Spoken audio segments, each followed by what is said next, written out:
Eddie Hearns is trying to convince Dillian Whyte to take his latest offer to fight Anthony Joshua. Stay tuned.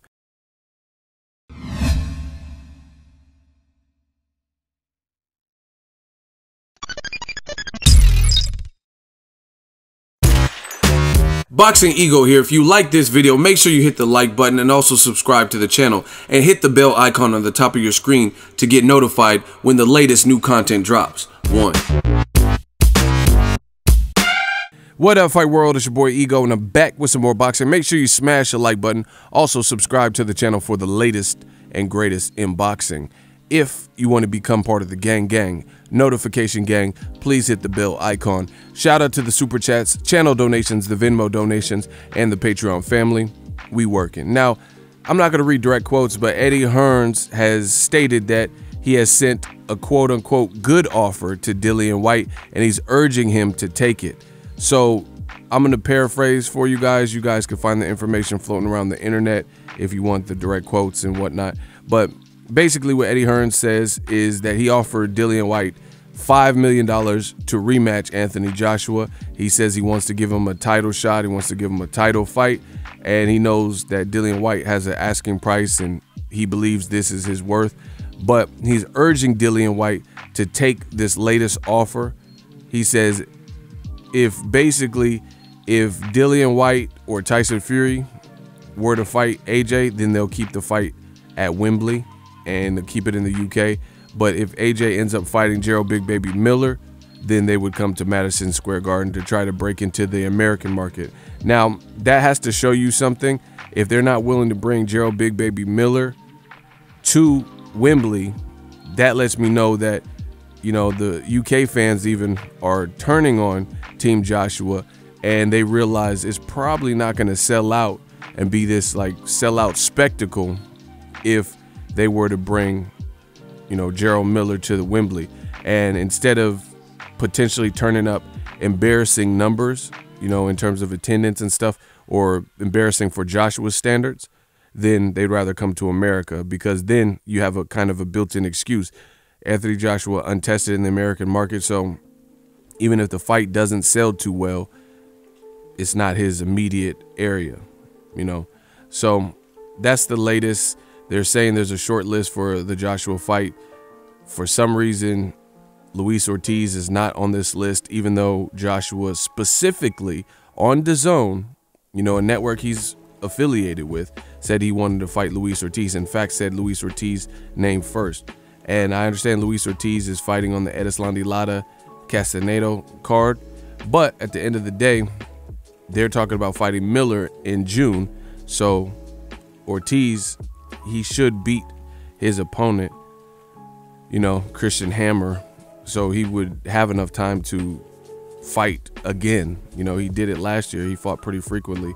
Fought against Raz Kojanu on the Mikey Garcia card, and then he was already back by the Wilder Fury card. I went to both of Luis King Kong Ortiz's last two fights. So Eddie Hearns basically saying, Dillian Whyte, you should take the offer. I think Team Joshua is getting a bit desperate. They know they need a big fight. They know Joshua's profile has definitely been affected by Deontay Wilder particularly, but also Tyson Fury and Wilder Fury joining forces to put on an instant classic fight. And they kind of stole some of the thunder. Before, it was pretty much after Joshua beat Klitschko, I think people kind of viewed it as Joshua's division. He was the man, and don't shit move unless Joshua says so. So he was like the king of the crop. Now you're seeing big fights and big money and big interest outside of Joshua, you know, and then you're having more and more people like the likes of Lennox Lewis and Bob Arum who are speaking out and giving their 2 cents and saying, like Bob Arum recently said that Joshua, he did himself a disservice and he lost credibility, and Tyson Fury is the #1 heavyweight, and he said that Joshua is not the #1 heavyweight, and he says Fury is, and Wilder's #2. So Eddie Hearns, I think, is desperate to land a fight that he can make some money with, that's not going to be perceived in a bad light.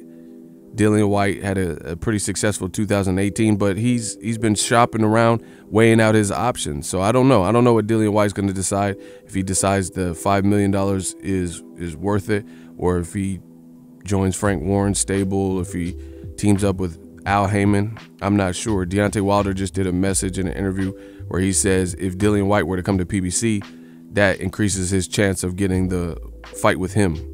So Wilder Whyte is a possibility, even more so if Dillian Whyte went over to the PBC side of things. So very interesting. There's a lot going on in the heavyweight division. We'll have to see how it turns up.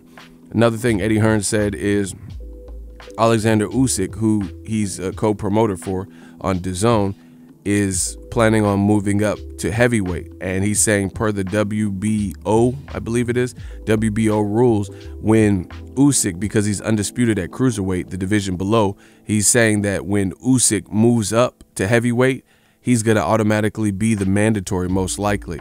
So that's another reason he's trying to, pressure Dillian Whyte into taking this fight, because he's basically almost threatening Dillian Whyte, saying, hey, jump now or you might miss your opportunity. I want to give you a title shot, but if you don't take it right here and right now and save the day and save, rematch room promotions from having to put on a lackluster heavyweight fight, then Usyk might get the mandatory spot that you've worked hard for. So it's going to be interesting to see how this plays out.